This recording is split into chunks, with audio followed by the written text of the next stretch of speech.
Ajith sir ரேஸுக்கு போயிட்டாரு, Vijay sir அரசியல் போயிட்டாரு, சூர்யா சாரு பாம்பேக்கு போயிட்டாரு.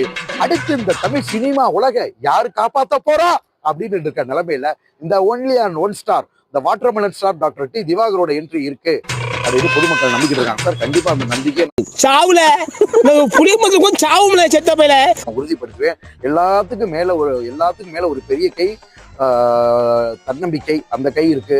எல்லாத்துக்கும் மேல இறைவனோட அருள் வேணும். அதுக்காக தான் நான் வடிவுடையமான நாத்தா திருவொற்றியூருக்கு வந்திருக்கேன். சார் எனக்கு லோகேஷ் கனகராஜ் சார் படத்துல நடிக்கணும்னு ரொம்ப ஆசை சார். அதுக்கப்புறம் டைரக்டர் எஸ் யு அருண்குமார் இருக்காரு, அவர் டைரக்ஷன்ல நடிக்கணும் ஆசை. இந்த சித்தா படம் அதெல்லாம் பண்ணாரு. லோகேஷ் கனகராஜ் சார் படத்துல வந்து பாத்தீங்கன்னா அந்த மாஸ்டர்ல பவானி வருவார். அந்த பவானி கேரக்டர் எனக்கு கொடுத்துருந்தாங்கன்னா எனக்கு ஒரு பழக்கம் இருக்கு சார். ஸ்கூல் காலேஜ்ல நல்லா படிப்பேன், வெறித்தனமா படிப்பேன். டக்குன்னு அந்த விஷயம் புரியலன்னு வச்சுங்க, டக்குன்னு போய் செவத்துல முட்டியும். அப்படி எனக்கு அது ஒரு ஹேபிட் இருக்கு, தலையிலே அடிப்பேன். அதே மாதிரி அந்த மாஸ்டர் படத்துல பவானியில அந்த செவத்துல முட்டுவார் பாத்தீங்களா, அது ஏதோ என் கேரக்டருக்கு ஒத்து போற மாதிரி இருந்துச்சு. ப்ராக்டிக்ஸ் வந்ததும் அந்த கேரக்டர்லாம் எனக்கு மாறிடுச்சு. ஆக்சுவலா நான் ஸ்கூல் காலேஜ்ல இருக்கிறப்ப அப்படிதான் படிச்சு எனக்கு அது புரியலாட்டி செவத்துல குத்தி பண்ணுவேன். அது ஒரு ஒரு ஒரு வித்தியாசமா அந்த சோப்பு போட்டு குளிக்கிற சீன் இருக்கா சார் பவானி மாதிரி, அது எனக்கு ரொம்ப கிளிக் ஆச்சு. அதே மாதிரி ஜௌபின் சார் இருக்கார்ல, அவர் கூட இந்த மோனிகா லவ் யூ மோனிகான்னு ஒரு ஸ்டெப் பண்ணார்ல பிக் பாஸ் ஹவுஸ்ல போட்டு, அது பயங்கர வைரல் ஆச்சு. ஒருவேளை நம்மளுக்கு இந்த ஜௌபின் சார் கேரக்டர் அது ஒரு ஃபன் கலந்த ஒரு வில்லன், இந்த மாதிரி கேரக்டர்லாம் நான் லோகேஷ் கனகராஜ் சார் என்ன யூஸ் பண்ணிருக்கலாமோ அப்படின்னு எனக்கு தோணுச்சு சார். ஆமா சார், பிக் பாஸ் விஜய் அறாரமா அது வந்து ஆக்சுவலா அந்த சீன் எனக்கு பண்ணணும்னு ஆசை, பண்ணியே நல்ல ஹிட் ஆச்சு சார். சார் ஜனநாயகன் படம் விஜய் சார் ரசிகர்கள்லாம் ரொம்ப எதிர்பார்த்துக்கிட்டு இருக்காங்க. அது வராம போனது அது உள்ளுக்குள்ள என்ன நிலைப்பாடுன்னு தெரியல. அது என்ன அரசியல், அதோட உள்ள நிலைப்பாடு என்னன்றது யாருக்கு இது வரைக்கும் கிளியரா தெரியல.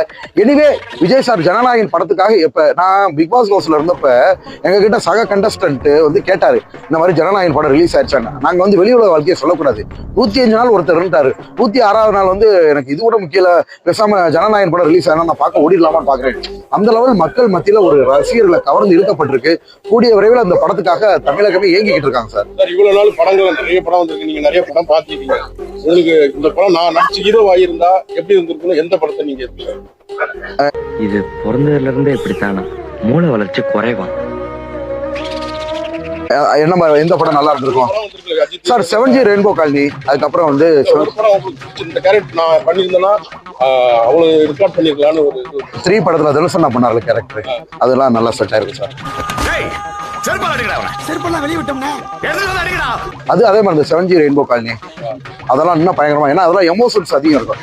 எமோஷன்ஸ், லவ் ஃபெயிலியர், இதுக்கெல்லாம் பயங்கரம். ஏன்னா ஆக்சுவலா என்ன இப்போ விஜய் பிரியங்கா விஜய் டிவி ஆங்கர் வந்து ஒருத்தவங்க சொன்னாங்க, இவர்கிட்ட வாட்டர்மெலன் ஸ்டார் எனக்கு பிடிச்சது அவரோட எமோஷனல் ஆக்டிங், கொஞ்சம் அந்த அழுகிறது பண்றதெல்லாம் நல்லா பண்ணுவேன் சார்.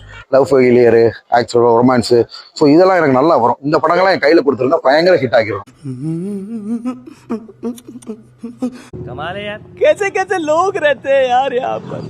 चलो तुमको पागल कुत्ते का गाड़ी उठा के ले जाएगा बता रहे हैं हम।